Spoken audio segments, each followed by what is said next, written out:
Alors ce matin, j'aimerais continuer sur la méditation que nous avons eue sur les paroles. Et ce sera pour aujourd'hui, dans Jacques chapitre 3, verset 4. Il est dit ceci, Jacques chapitre 3, verset 4. Peut-être pourrais baisser un petit peu mon micro, il me semble que je suis fort. Il est dit, voici même les navires qui sont si grands et que poussent des vents impétueux sont dirigés par un très petit gouvernail au gré du pilote.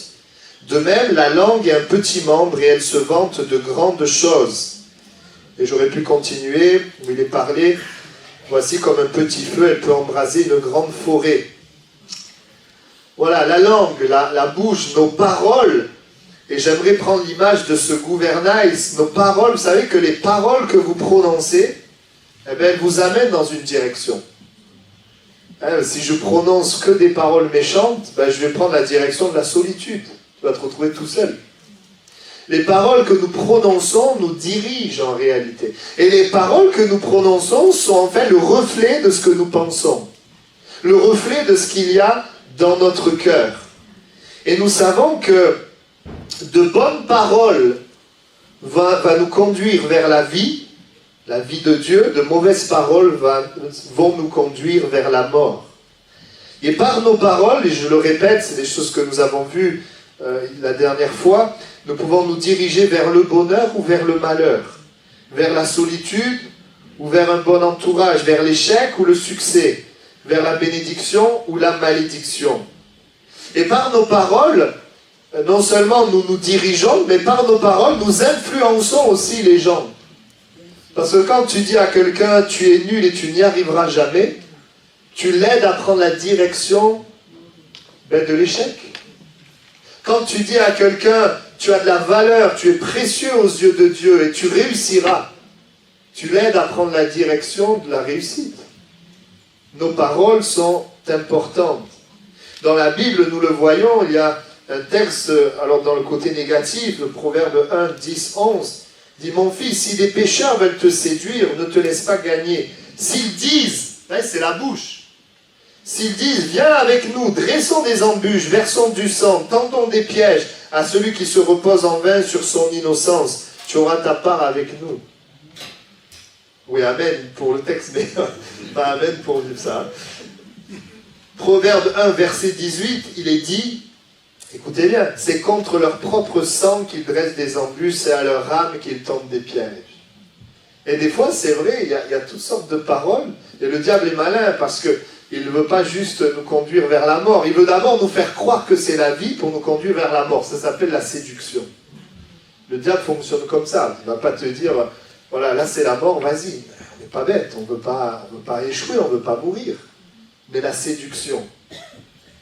Et c'est vrai que les bonnes paroles, qu'est-ce que sont les bonnes paroles? On peut se poser la question.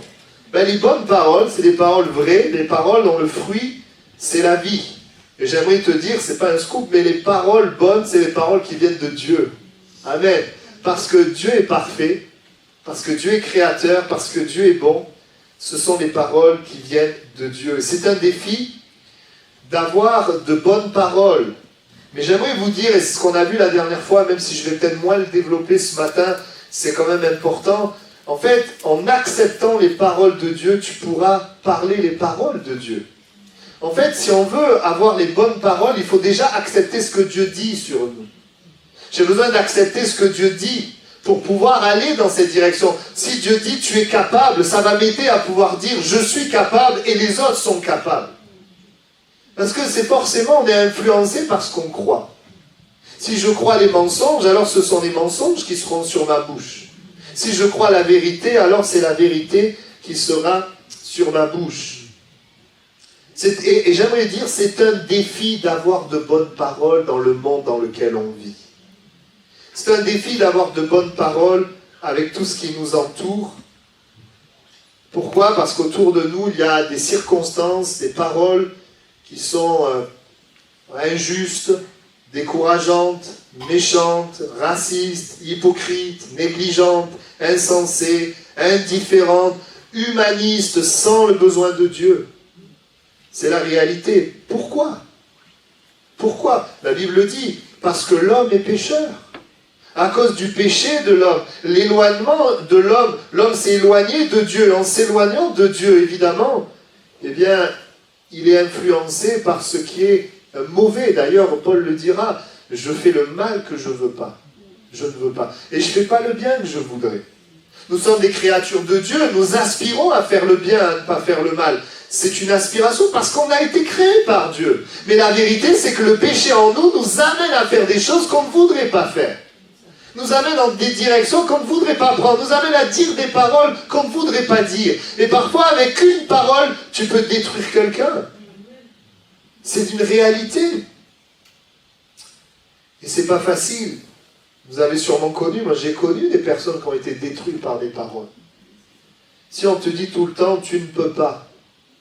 En plus de ça, les circonstances te montrent aussi que tu ne peux pas. Et si tu n'as pas de contact avec Dieu qui te dit tu peux, ben tu finis par croire que tu ne peux pas. Si on me fait sans arrêt des reproches alors qu'on a bien fait, qu'est-ce que ça va amener? Ça va amener des paroles amères. Peut-être une direction de vengeance.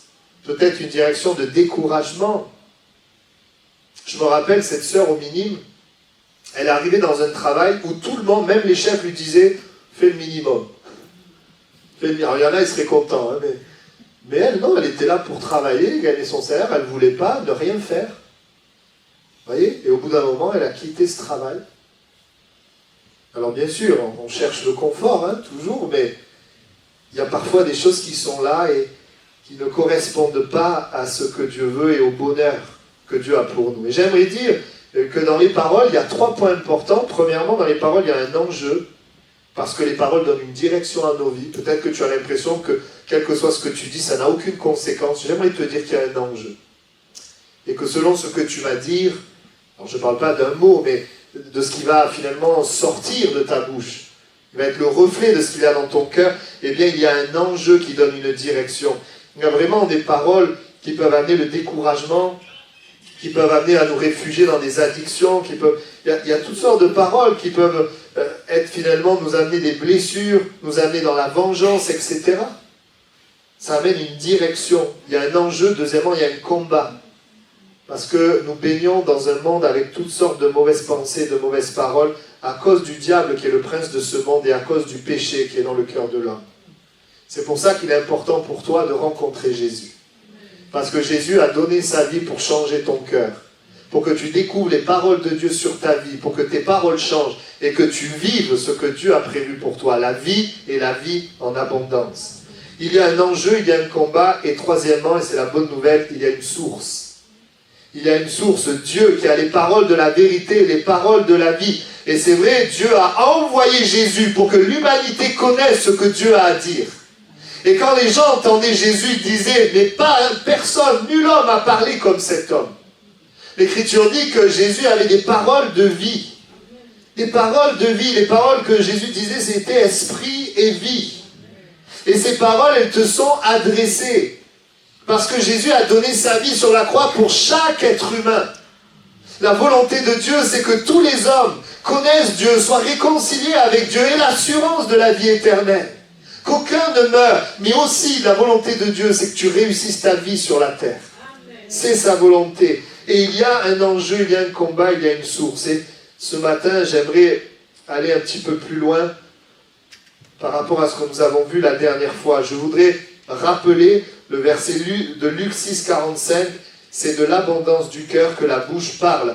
Je passerai à côté si je te disais simplement, en sortant du culte, cherche à avoir des bonnes paroles. Je passerai à côté parce que même si tu cherches à avoir des bonnes paroles, si ton cœur n'est pas changé, eh bien ce qu'il y a dans ton cœur reviendrait, même si tu cherches à avoir de bonnes paroles. C'est pour ça que les gens prennent des résolutions et que les résolutions ne tiennent qu'un temps. Ne tiennent pas tout le temps parce que c'est toujours ce qu'il y a au fond qui finalement jaillit. C'est important de comprendre ceci. Notre cœur a besoin d'être orienté vers Dieu et de recevoir par la foi les paroles de Dieu pour que nous-mêmes nous puissions avoir un cœur changé et donner de bonnes paroles. Vous savez que les paroles de Dieu sont des directives, des bonnes directives, des bonnes choses, des conseils, mais aussi des promesses. Dieu a des promesses. pour ta vie, sur ta vie, des choses qu'il veut faire. Et vous savez, souvent, on n'y arrive pas parce que notre cœur n'est pas orienté vers Dieu, mais notre cœur est orienté vers nos désirs, vers ce que propose le monde. Et on reçoit de nombreuses mauvaises paroles. Et on donne ensuite ces mauvaises paroles. On a vu la dernière fois 7 mauvaises paroles et 7 bonnes paroles. Je vais juste les citer, mais on a vu que Dieu voulait que nous n'ayons pas des paroles critiques sur les gens, mais des paroles encourageantes.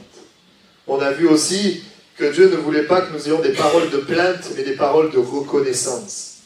On a vu aussi que les mauvaises paroles, ce sont des paroles dures, de colère, et que Dieu veut que nous ayons des paroles douces, même quand nous disons la vérité.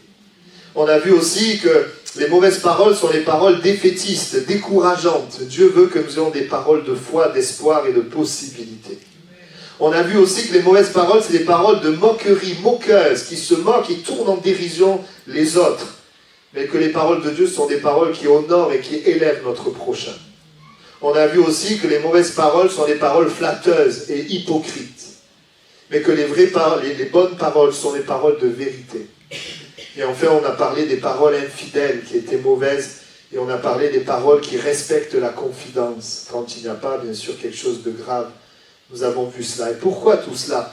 Parce que Dieu a envers toi des paroles encourageantes, des paroles pleines de bonté, des paroles douces, d'espoir, de possibilité, qui t'honorent, de vérité, des paroles engagées. Ça, c'est ce que Dieu a pour nous. Et quand nous l'acceptons, eh bien, le Seigneur nous change et nous permet d'être, comme il est dit dans la Bible, tel il est, tel nous sommes, à son image. Et ce matin, nous allons voir d'autres paroles que le Seigneur désire que nous ayons par sa grâce. Et j'aimerais à chaque fois rappeler les paroles que Dieu dit sur ta vie. Oh combien nous sommes bénis quand nous croyons la vérité, parce que la vérité, elle nous affranchit, elle nous rend libres, la vérité, elle nous rend heureux, heureuses. Moi, je suis béni d'avoir un jour accepté Jésus parce qu'il a changé tellement de choses. Il y a encore beaucoup à changer, mais je réfléchissais encore cette semaine et je me disais, mais je me souviens comment j'étais. Et je dis, Seigneur, tu as fait de si belles choses. Amen. Éphésiens 5, verset 4, donc on a fait les 7 points, donc on part à 8e point. Éphésiens chapitre 5, verset 4, qu'on n'entende ni parole déshonnête ou grossière, ni propos insensés, ni plaisanterie au sens de mauvaise plaisanterie. Choses qui sont contraires à la bienséance, qu'on entende plutôt des actions de grâce. Amen. Vous savez que Dieu a des paroles pures envers toi. Il n'y a pas d'impureté dans les paroles de Dieu. Et la Bible parle, ça nous parle de paroles de grâce. Des paroles de grâce envers nous, des paroles où il nous est favorable. Et Dieu nous invite aussi à avoir sur notre bouche, dans nos paroles, cette pureté qui est une caractéristique de Dieu. Il nous appelle à des paroles pures envers notre prochain. Il nous appelle pas à avoir des paroles grossières, vulgaires. Parfois, il y a des bonnes blagues, il y a des mauvaises blagues. Il y a des choses qui sont là et qui, par exemple, il y a ce qu'on appelle l'humour noir. L'humour noir, ça ne glorifie pas Dieu. Ou encore les paroles, les blagues sur tout ce qui est impur. Les grossièretés, les moqueries, toutes ces choses ne reflètent pas Dieu et ne bénissent pas les autres. Et parfois, nous sommes là et ce qui sort de notre bouche, eh bien, est impur. Mais Dieu nous appelle à avoir des paroles pures. Amen. Alors, il y a le langage familier, le langage grossier. C'est deux choses différentes. Le langage familier, c'est une chose. On peut se le permettre, selon les contextes. Et le langage grossier ne glorifie pas Dieu. Des paroles aussi déplacées ou irrespectueuses envers vous ou envers quelqu'un. Avilissantes, dégradantes, choquantes. Mais nous sommes appelés à avoir des paroles qui montrent une certaine crainte de Dieu, un respect de Dieu. Amen.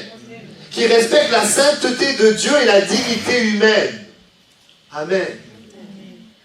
Parce que Dieu a des paroles pures. Psaume 12, 7. Les paroles de l'Éternel sont des paroles pures. Un argent éprouvé sur terre au creuset. Et nous pouvons avoir de l'humour, sinon je serais mal barré, moi, entre guillemets. On peut avoir de l'humour, mais dans la pureté. On peut avoir de l'humour, mais dans la pureté. La Bible nous invite à des actions de grâce, à la reconnaissance. Et c'est vrai que lorsque je me suis tourné vers Dieu, moi j'étais vulgaire, je parlais grossièrement. Et quand je me suis tourné vers Dieu, Dieu a changé cela. Le Saint-Esprit m'a montré que de ne pas faire aux autres que je n'aimerais pas qu'on me fasse. De rire des autres et d'amener sur eux un sentiment de honte. Ce qui est différent quand on veut rire de soi-même et que ça ne nous dérange pas, c'est différent. Mais de rire de quelqu'un et de le mettre mal. Non, Dieu ne nous invite pas à cela. Amen.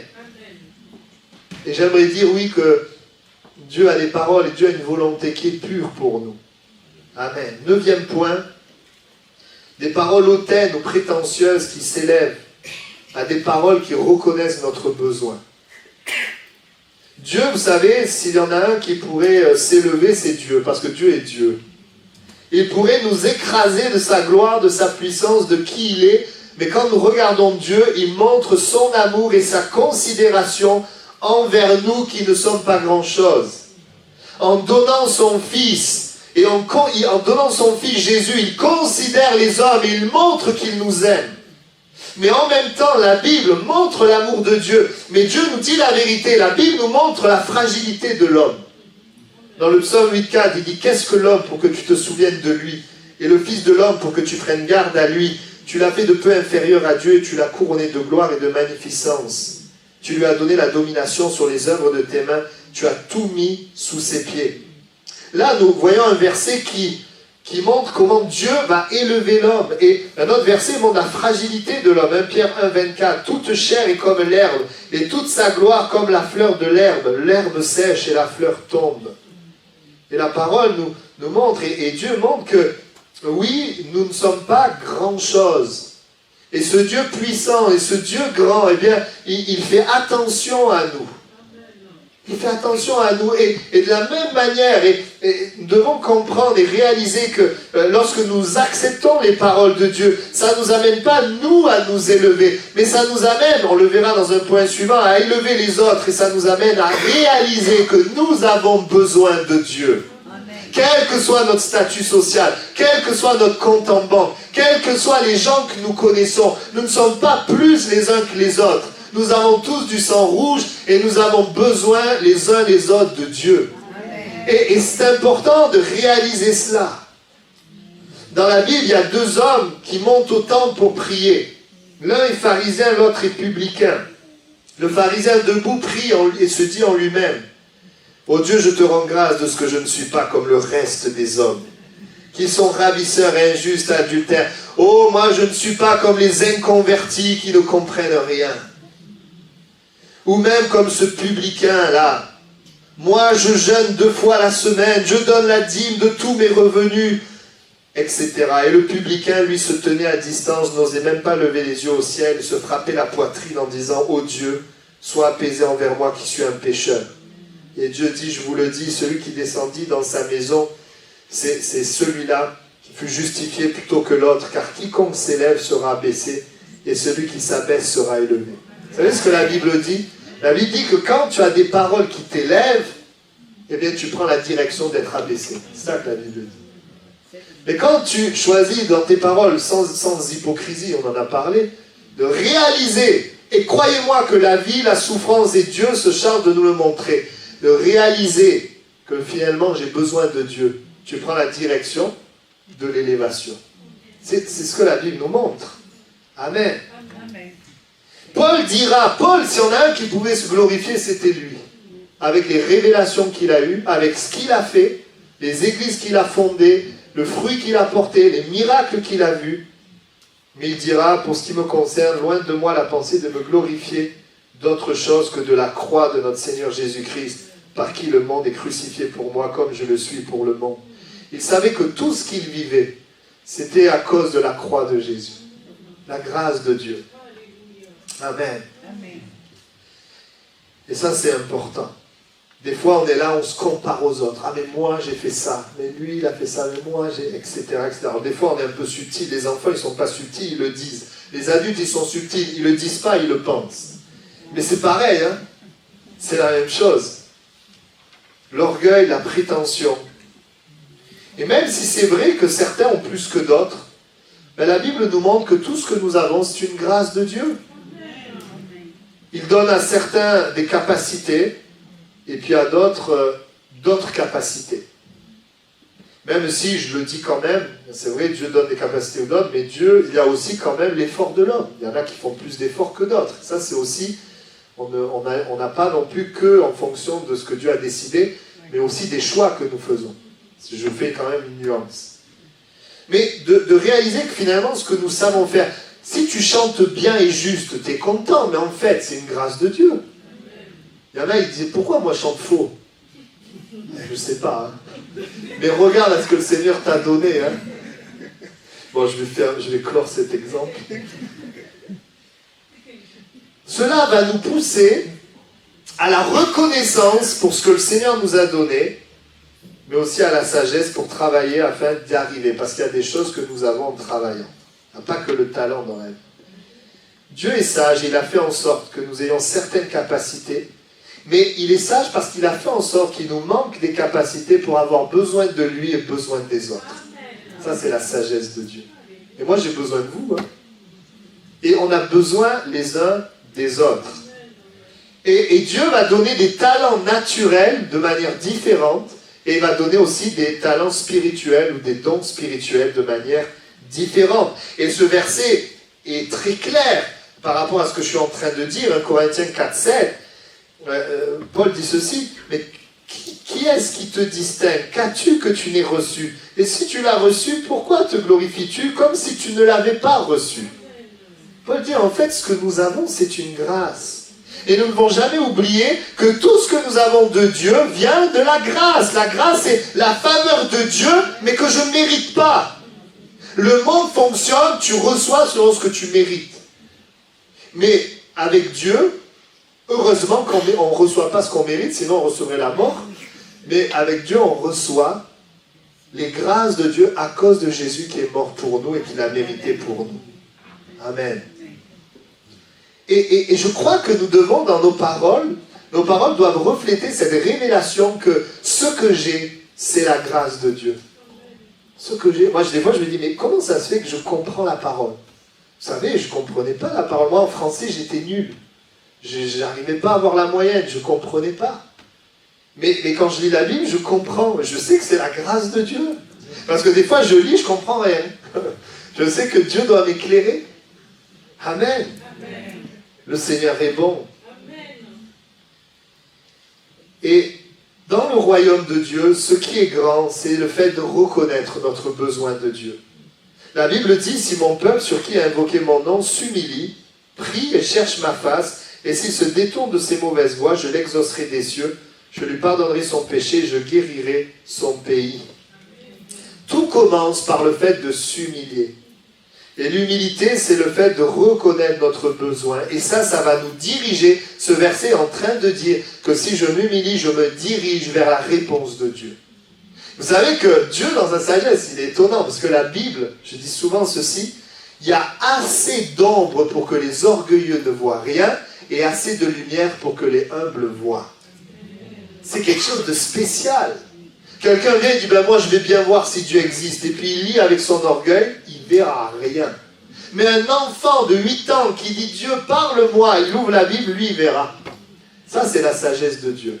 Bienvenue dans le royaume de Dieu, où les valeurs sont différentes de ce monde, où les choses sont différentes. Amen.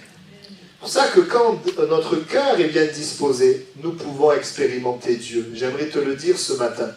Dieu est là ce matin, mais ce qui va faire une différence, c'est la disposition de ton cœur. Amen.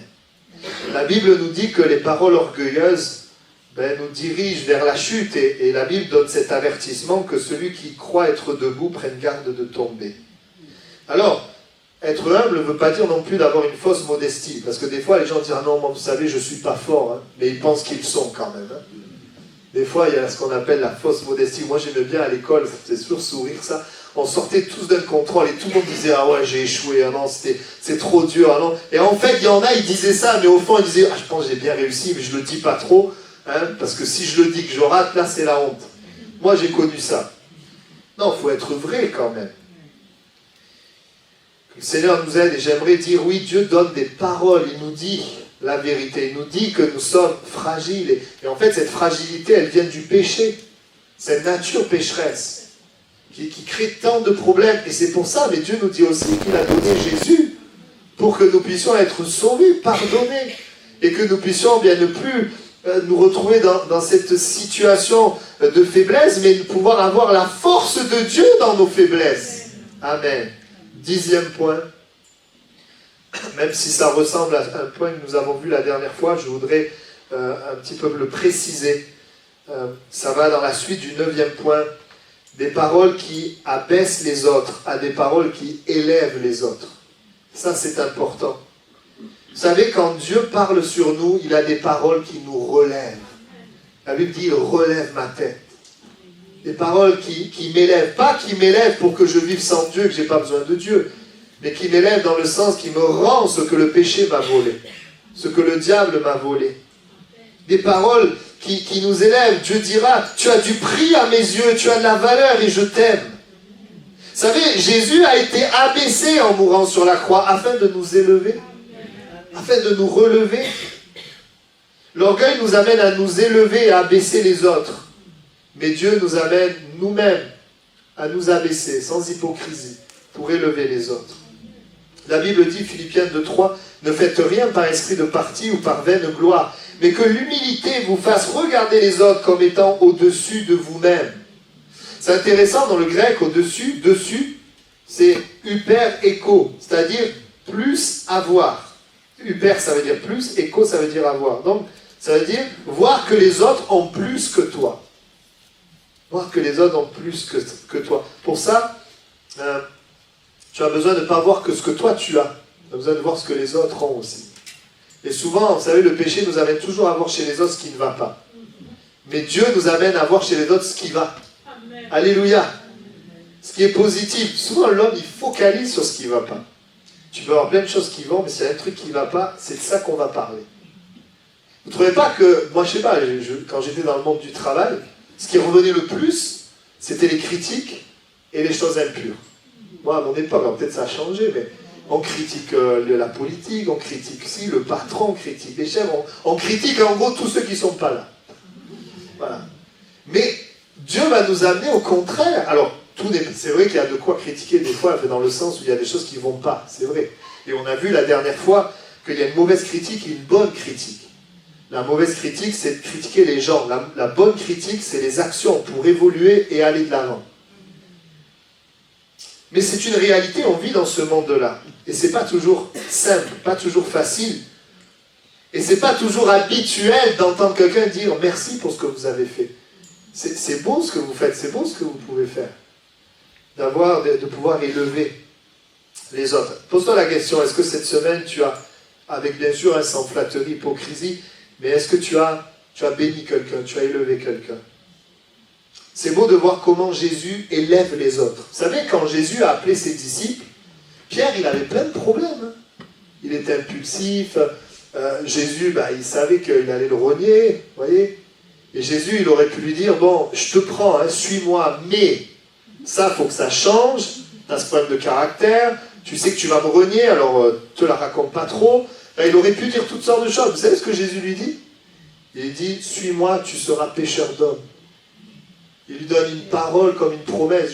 Voilà ce que je vais faire avec toi. Tu vas être élevé. Pas élevé pour qu'on dise Pierre, magnifique, mais élevé pour élever les autres. Un pêcheur d'hommes, c'est quelqu'un qui ramène les hommes près de Dieu. Ça, c'est notre Jésus. Quand il te voit, il n'énumère pas tous tes problèmes. Bien sûr, il te les montre pour que tu te repentes, tu sois pardonné. Mais il ne veut pas que tu restes sur ça. Il veut t'amener plus loin. Et il dit, j'ai des promesses pour toi. Moi, je dis, mais heureusement, quand Jésus m'a rencontré, il ne m'a pas dit tout ce qui n'allait pas.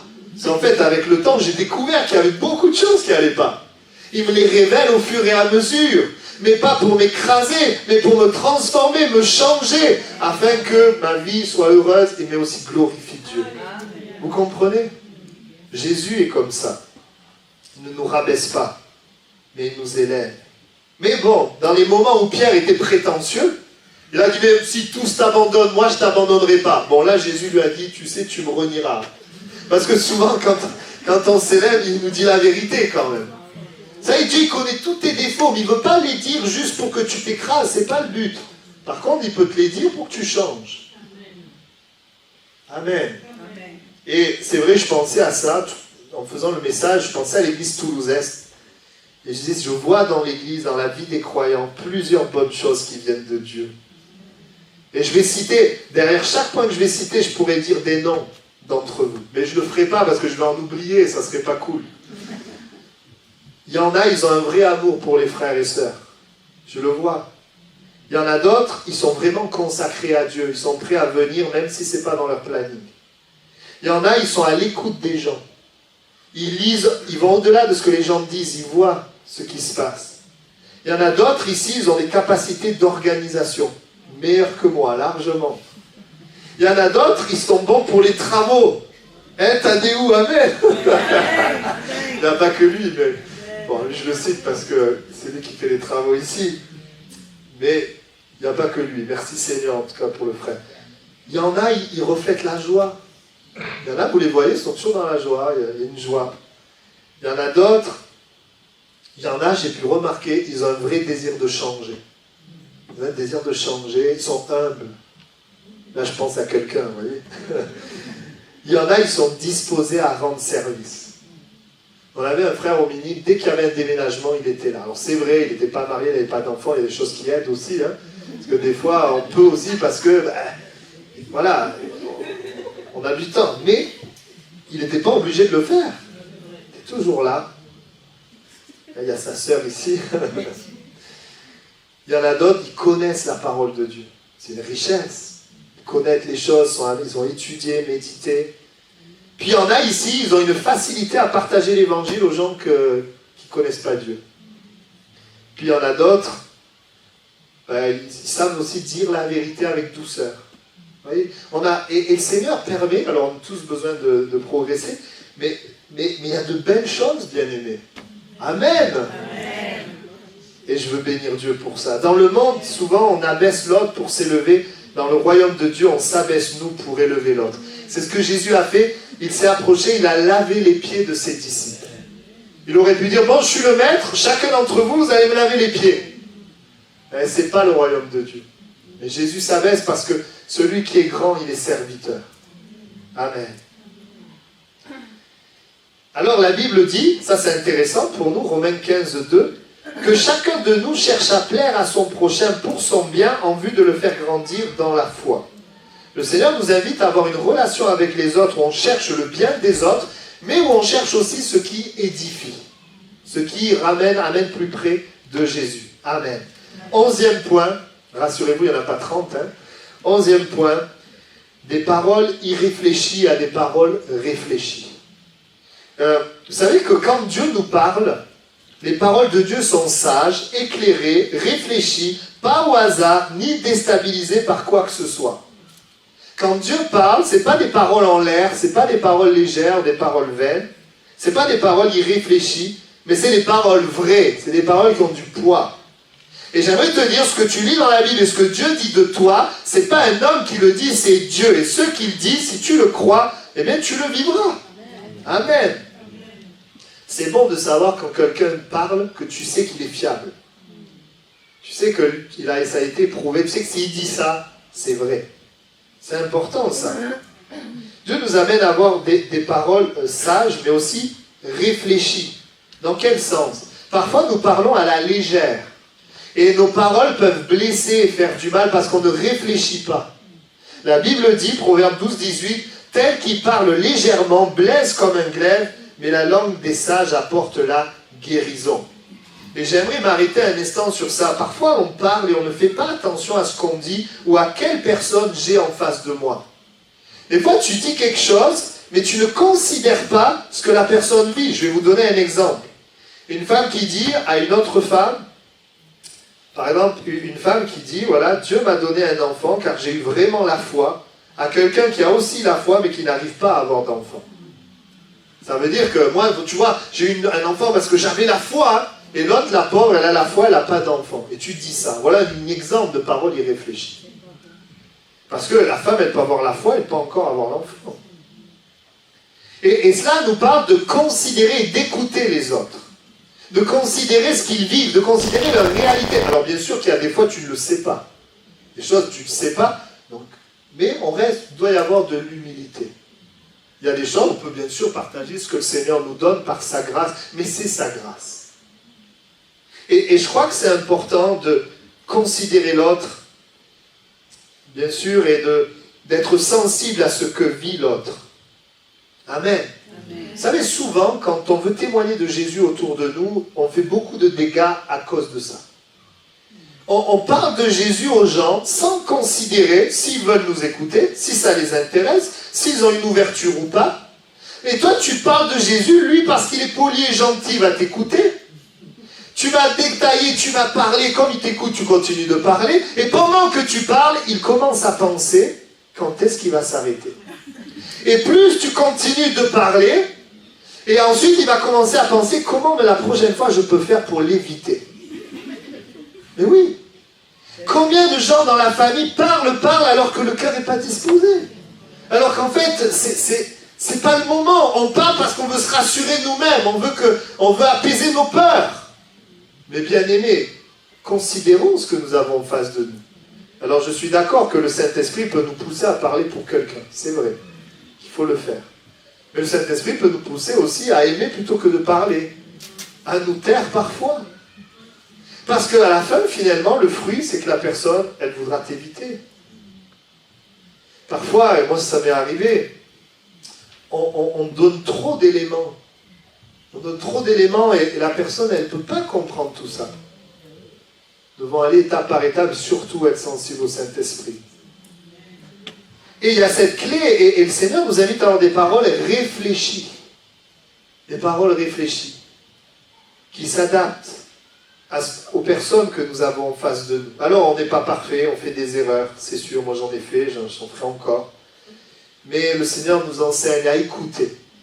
Plus nous écoutons, on écoute le Saint-Esprit, mais on écoute aussi notre prochain, et plus nous pouvons avoir une parole qui va être pertinente. Amen. La langue des sages apporte la guérison. Vous l'avez vu? Oui, l'insensé, il blesse comme un glaive. Il dit des choses, ça fait des blessures. Mais la langue du sage apporte la guérison, parce que le sage, il écoute le Saint-Esprit, il écoute la personne. Et non seulement il écoute, mais il va pouvoir donner une parole qui va répondre aux besoins de la personne. Si la personne s'ouvre, parce que des fois, on ne peut pas. Amen. Des fois, il y a des gens qui disent des choses à la légère. Et parce que tu le dis à la légère, et par exemple, tu vas dire, bon, si tu as besoin de moi, je pourrais t'aider. Toi, tu dis ça comme ça, ça fait bien. Mais la personne, elle enregistre, et le jour où elle a besoin, elle t'appelle, excuse-moi, j'ai ça, ah, je suis désolé, je ne peux pas. Et tu blesses, en fait. Parce que tu as donné une parole irréfléchie. Tu n'as pas réfléchi, en fait. Mais si je dis ça, il faut que je sois prêt à le faire. Amen. De cette manière, je ne vais pas le blesser, je vais le bénir. Parce que le jour où il va m'appeler, je vais dire, c'est vrai, je me suis engagé, je vais venir. Ou si je ne peux pas, écoute, vraiment, là, je ne peux pas. Mais je te promets que voilà ce que je ferai. Ce sont des exemples, simplement. Mais la Bible dit, nous ne sommes pas appelés en tant que chrétiens à dire, oh, je te jure, je te promets. Oh. Non, que votre parole soit oui, oui, non, non. Je suis chrétien, je te dis oui, c'est oui, je te dis non, c'est non. Je n'ai pas besoin de jurer, je n'ai pas besoin de faire des imprécations. Non, notre parole, c'est oui ou non. On fait ça, on jure, on dit, je te jure que, comme pour montrer qu'en temps normal, ce que je dis n'est pas valable. Mais non, en temps normal, ce qu'on dit doit être valable. Amen. Ça glorifie Dieu quand tu es cohérent entre tes paroles et tes actes. Et c'est ce que le monde non chrétien a besoin de voir. Le monde non chrétien voit beaucoup de paroles, beaucoup de belles paroles, mais les actes ne suivent pas. Et nous avons besoin, avec la grâce de Dieu, on n'est pas parfait, ça ils doivent aussi le comprendre, mais on a besoin de changer. Et de pouvoir, avec la grâce de Dieu, avoir des paroles réfléchies. Des promesses tenues. Amen. Parfois aussi, dans les paroles irréfléchies, il y a ce que j'appelle les paroles des paroles injustes.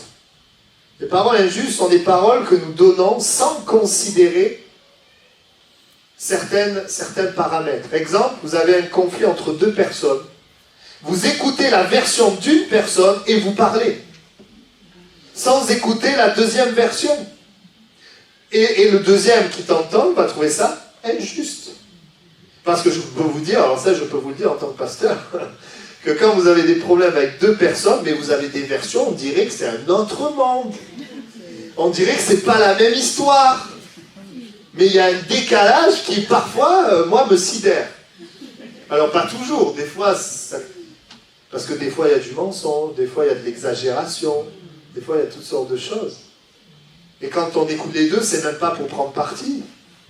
C'est pour finalement se mettre d'accord sur ce que la Bible dit, c'est de trouver un terrain d'entente, mais pour ça il faut de l'humilité. Mais des paroles injustes, c'est des paroles qui finalement sont données en fonction d'une unique vision, juste que moi je pense. Des fois on parle parce qu'on croit ça, et parce qu'on croit ça, on parle comme ça. Mais peut-être que ce que tu crois n'est pas tout à fait ça. Hein. C'est pas toujours blanc. Et des fois on est là, on veut imposer notre manière de voir, et c'est pas réfléchi. Et ça ne sera pas toujours juste. On parle en fonction d'une vision, d'une version, sans tout considérer. Alors bien sûr, on n'est pas non plus à une enquête à devoir tout considérer, on ne va pas s'en sortir, mais parfois, des fois, ce n'est pas non plus notre rôle, parfois c'est notre rôle, que le Seigneur nous aide, on a besoin de sagesse. Parfois aussi, nos paroles sont injustes quand on parle à cause de préjugés, à cause de choses qu'on nous a dit, à cause d'informations qu'on nous a dit ou qu'on a enregistrées. Et puis on parle vite. Que le Seigneur nous aide. Des fois on dit, tiens, il y en a un, il n'est pas là. Mais pourquoi il n'est pas là? Mais peut-être qu'il n'est pas là parce qu'en fait on s'est mal organisé, il y a eu un petit souci, ou peut-être qu'il y a... Et des fois on parle vite au lieu de chercher à comprendre la situation. Que le Seigneur nous aide aussi. Amen. 12e point. Il faut que j'avance. Oula. J'avance. Des paroles, mauvaises paroles, 12e point, des paroles qui intimident et qui amènent la peur. Des paroles qui donnent confiance et qui amènent la paix. Dieu n'a pas des paroles qui nous font peur. Et j'aimerais dire, on est dans un monde où parfois les religions font peur. Ou parfois même le Dieu qui est présenté fait peur. D'ailleurs, des fois, moi j'ai quelqu'un dans ma famille, s'il ne marchait pas droit, on disait le bon Dieu va te punir. Et malheureusement, c'est parfois l'image que nous avons de Dieu. Mais Dieu n'a pas des paroles qui nous intimident, il n'est pas là pour nous contrôler, pour amener la peur. Les paroles de Dieu sont des paroles qui amènent la confiance. Je suis avec toi. J'ai donné ma vie pour te pardonner. Je te soutiens de ma droite triomphante. Va avec la force que tu as, vaillant héros, vaillante héroïne. Ne les craignez pas. Soyez en paix. Ayez foi. Amen. Des paroles qui communiquent la paix. Et c'est pour ça que Dieu nous dit, s'il est possible, autant que cela dépend de vous, soyez en paix avec tous les hommes. Vous savez que des fois, on peut donner des paroles aux gens qui va les inquiéter, qui va créer de la crainte, qui va créer de la peur, qui va susciter toutes sortes de peurs. Il m'est arrivé, lorsque je faisais animateur, j'ai vu un enfant raconter quelque chose à l'autre enfant, et l'enfant, après, il a fait des cauchemars. Il y a des choses qu'on va dire qui, finalement, ne vont pas être positives. Je vous donne des exemples. Non, mais tu sais, là, il va t'arriver ça. Hein. Non, mais là, tu vas te faire virer. Non, mais c'est grave ce que tu as fait. J'aimerais pas être à ta place. Hein. Tu as pensé à ce qu'il va faire maintenant? Il va venir chez toi et ça va mal aller. Hein. Bon, je vous donne des exemples, c'est un peu gros, hein, mais moi, c'est plus subtil que ça. Est-ce que les paroles... Vous savez, souvent, on a des paroles d'inquiétude parce que c'est ce qu'il y a dans notre cœur. Ce qu'il y a dans notre cœur. Mais il sera jamais... Des fois, quand je fais l'étude sur le retour de Jésus, je vois, des fois, la tête des gens dit... Ils ne vont pas être sauvés, ma famille, ils ne veulent pas de Dieu. Mais il y a des promesses dans la parole. C'est pour ça qu'on est là. Dieu veut se servir de nous. Jésus a toujours eu des paroles qui rassurent. Rassurez-vous, c'est moi, n'ayez pas peur. Et si vous êtes chargés, je ne suis pas venu vous charger encore plus. Mais venez à moi et je vous donnerai le repos. À ce chef de synagogue qui, par la circonstance, a vu la crainte saisir son cœur quand il entend que sa fille est morte, Jésus lui dit, ne crains pas, crois seulement. Et elle sera sauvée.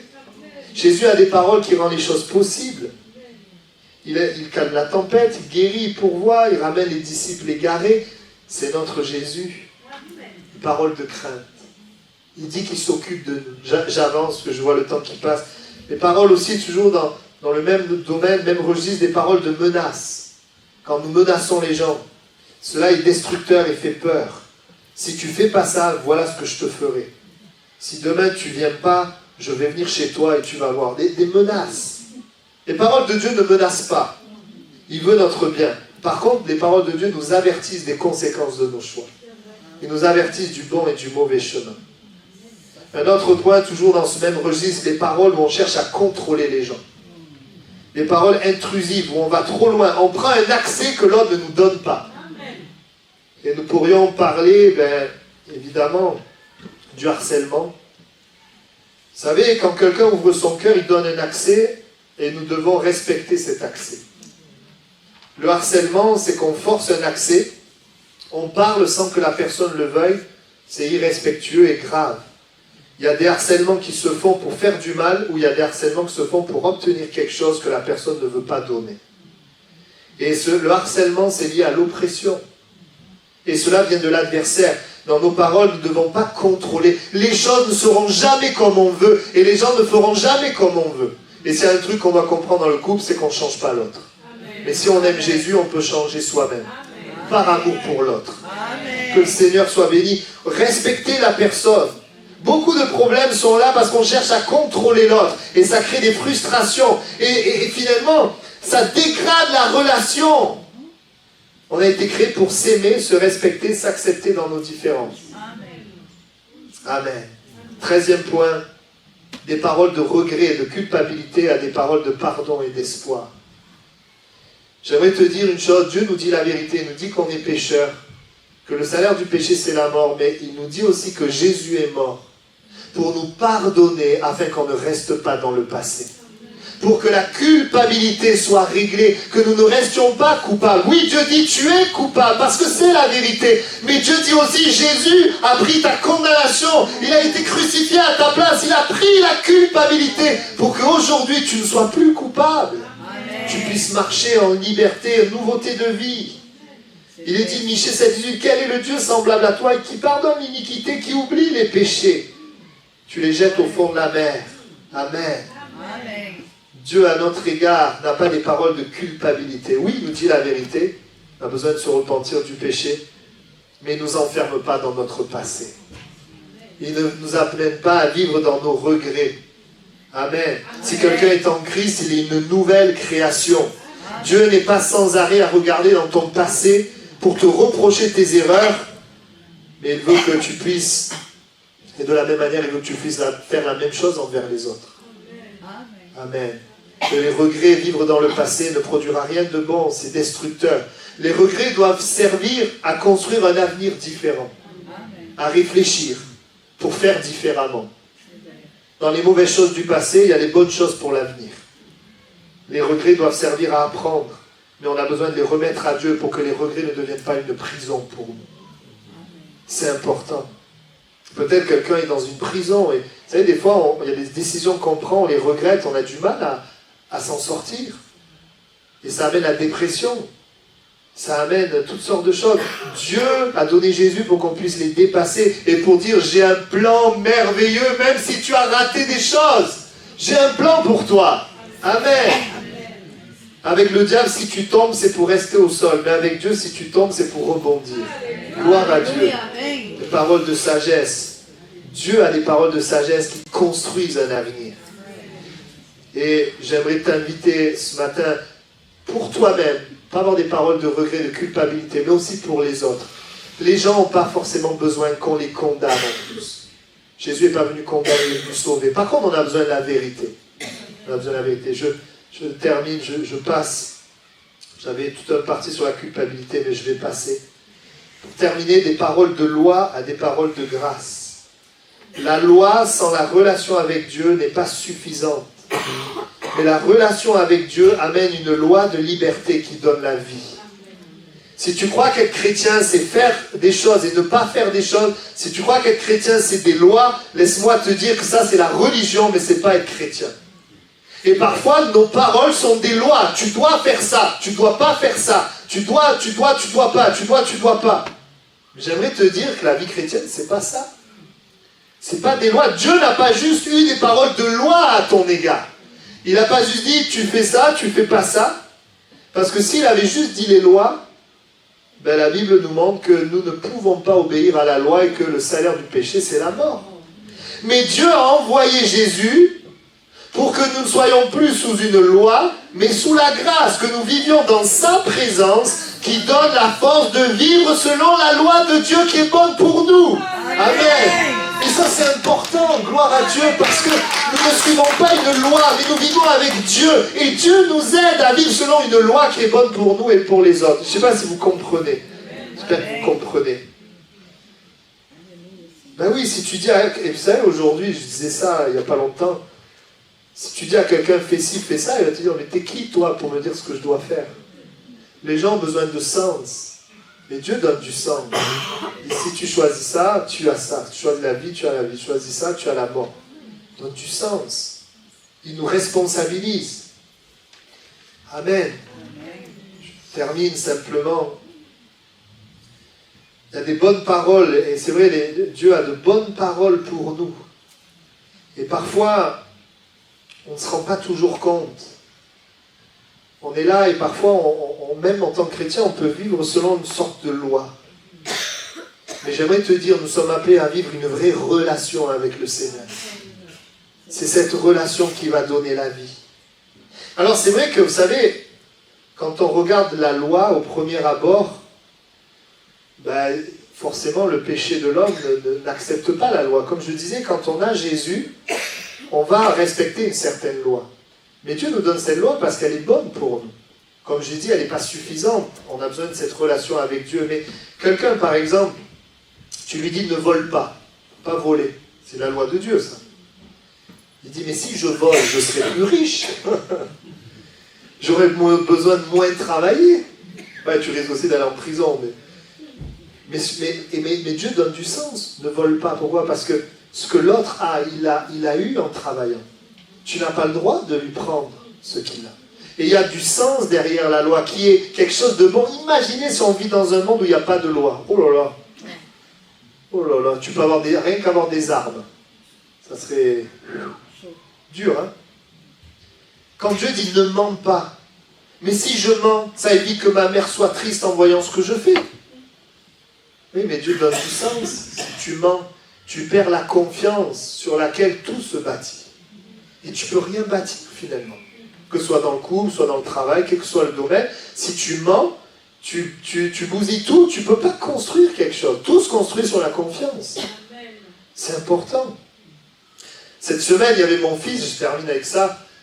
Il me dit, ouais papa, on peut écouter tel chant. Moi je ne le connais pas le chant, je comprends par le titre que ce n'est pas un chant chrétien, mais j'ai dit, écoute, si tu veux, on regardera les paroles. Mais je lui dis ça sans être orienté. Je dis, bah, si les paroles sont bonnes, je lui dirai oui, et puis si les paroles sont pas bonnes, je dirai non. Mais j'ai pas voulu lui dire oui, non, fais ci, fais ça. J'ai dit, on va voir les paroles. Parce que mon fils, moi j'aime Jésus, il sait qu'on aime Jésus, lui aussi il aime Jésus. Alors, on a regardé les paroles. Alors, j'ai pas eu besoin, dès la deuxième ligne. Alors, je vais pas te dire trop de détails, sinon vous allez reconnaître la chanson. Et je peux en dire beaucoup. Dès la deuxième ligne, on voit que c'est quelqu'un qui veut un dealer. J'ai dit, tu sais, c'est quoi un dealer? Ah, il dit, ben non, je sais pas ce que c'est un dealer. C'est quelqu'un qui vend de la drogue. Et la drogue, c'est quelque chose qui détruit, qui nous rend addicts. C'est pas très bon quand même. Hein. On continue. Alors, il y avait des vulgarités. Alors, je ne vais pas vous les citer. J'avais des vulgarités. Et même ces vulgarités, il ne savait pas, j'ai dû lui dire. Puis ensuite, il y a une expression qui sort, le coup d'un soir. Alors, j'ai dû lui expliquer. Parce que c'était le coup d'un soir. Elle expliquait que ce n'était pas non plus ce que Dieu voulait. Bon, j'allais continuer, il m'a dit, non mais c'est bon papa, on va passer à autre chose. Parce qu'on aime Jésus. Parce qu'on aime Jésus. Bon, ben moi, au début, j'ai dit, pourquoi pas, mais dès que j'ai vu le dealer et tout, j'ai dit, bon, c'est bon. Alors moi, j'ai continué à regarder un peu, et j'ai vu, oui. Mais le Seigneur, c'est parce qu'on l'aime. Moi, je suis marié à ma femme, je lui suis fidèle, pas parce que je suis obligé de le faire, c'est parce que je l'aime. Amen. Parce qu'on aime Dieu, ben, y a une loi qui est en nous, mais c'est pas pénible, c'est pas difficile. Le Seigneur, il vit en nous et il nous aide. Mais la loi seule, c'est terrible, parce que ça nous montre qu'on est pécheurs. On va incliner nos têtes quelques instants. Et puis on va prier maintenant.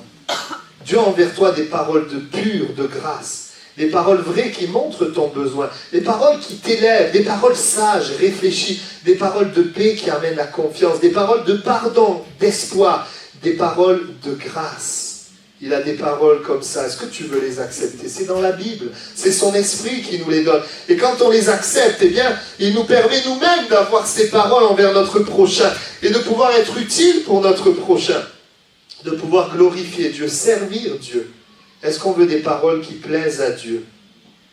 C'est un défi pour nous de ne pas être influencés par le péché, la chair, les circonstances, le contexte, ce que les hommes disent, mais par ce que Dieu dit en tout temps. Est-ce qu'on veut le faire, frères et sœurs? On prie le Seigneur pour terminer ces moments. Voulons te bénir, Seigneur, pour ta parole. Tu dis que nos paroles sont un gouvernail et nous amènent dans une direction. Tu nous révèles par la Bible que les paroles de Dieu sont des paroles d'esprit, des paroles de vie pour nous. Et je prie pour des personnes qui peut-être vivent des choses difficiles en ce moment, qui peut-être par leurs paroles sont dans des mauvaises directions. Eh bien, je te prie pour qu'ils puissent rencontrer Jésus. Je te prie aussi pour ceux qui te font confiance, qui t'aiment, qui t'appartiennent, afin que sur notre bouche, il y ait des paroles qui glorifient Dieu. Seigneur, tout ce que nous avons vu aujourd'hui, des paroles pures, des paroles humbles qui reconnaissent le besoin, des paroles qui élèvent les autres, des paroles réfléchies qui écoutent les autres, des paroles qui amènent la confiance et non la peur, qui amènent la paix, des paroles, Seigneur, d'espoir et de pardon pour construire un avenir. Seigneur, des paroles de grâce. Seigneur, ensemble, nous te prions et nous te demandons, eh bien, de nous aider. Et je voudrais, Seigneur, te prier pour que plusieurs reçoivent tes paroles, parce que nous ne pouvons pas par nous-mêmes, Seigneur, changer notre cœur, changer nos paroles. Mais merci Dieu de ce que tu as donné Jésus pour changer notre cœur, pour nous restaurer, pour nous relever et pour nous amener par notre bouche à pouvoir amener la guérison. Seigneur, c'est ce que nous te demandons ce matin. Amen. On reste dans la prière et j'aimerais faire un appel peut-être pour des personnes qui ne connaissent pas Dieu, qui ne connaissent pas Jésus, ou qui connaissent peut-être la religion, mais qui ont des besoins dans leur vie. Peut-être que tu es malade ce matin, peut-être que tu vis des difficultés, et peut-être toi-même tu vois bien que dans tes paroles, il y a besoin de changement, et tu reconnais que ce changement, il a besoin de s'effectuer dans ton cœur. Peut-être qu'il y a même des blessures, il y a des raisonnements. Mais ce matin, Dieu a donné Jésus pour que tu reçoives les promesses de Dieu, tu reçoives les paroles de Dieu, pour que tu aies la vie éternelle, pour que tu sois changé et transformé. Alors s'il y a quelqu'un qui ce matin veut recevoir Jésus, qui ce matin veut se repentir de ses péchés et croire en Jésus, je t'inviterai simplement à lever la main là où tu es, je voudrais prier pour toi. S'il y a quelqu'un comme ça, avant de clore le culte, s'il y a une personne qui a besoin de Jésus, mais simplement, tu peux lever la main. Oui, Dieu te voit. Amen. Oui, Dieu te voit aussi. On peut garder les yeux fermés juste le temps de prier. Y a-t-il encore quelqu'un qui voudrait dire, Jésus, change mon cœur. J'ai besoin de toi. Oui, Dieu te voit. Oui, Dieu te voit aussi. Dieu vous voit aussi. Dieu te voit aussi. Amen. On va prier le Seigneur. Tout est possible avec Dieu. Tout est possible. Il a donné Jésus pour qu'on ait la vie. Et la vie en abondance. Et notre monde a besoin de vie. Amen. Vous associez avec moi pour prier pour toutes ces mains. Oui, Dieu te voit, tu peux baisser la main aussi. Seigneur, ensemble, nous prions pour tous ces bien-aimés qui reconnaissent qu'ils ont besoin que quelque chose change dans leur cœur. Tu ne nous as pas amenés à nous changer pour venir à toi, mais tu nous as amenés à venir à toi pour changer. Seigneur, aussi, nous venons à toi, nous reconnaissons que tu nous aimes, parce que tu as donné ta vie, Jésus, pour nous. Et je prie pour tous ces bien-aimés, pour qu'ils reçoivent les paroles de Dieu dans leur cœur, qu'ils puissent les découvrir, qu'ils puissent les accepter, et que ce changement, ce miracle se produise, que nous soyons aussi de ceux qui décident de laisser le Saint-Esprit donner les directives sur les paroles que nous pouvons prononcer. Nous ne voulons pas attrister Dieu. Nous ne voulons pas aller dans une mauvaise direction, mais nous voulons que nos paroles soient une bénédiction et honorent Dieu. Tu les bénis, Seigneur. Que toute cette semaine, nous puissions, avec ta grâce et dans la relation avec toi, eh bien, avoir de bonnes paroles. Merci, Seigneur. Amen. Amen.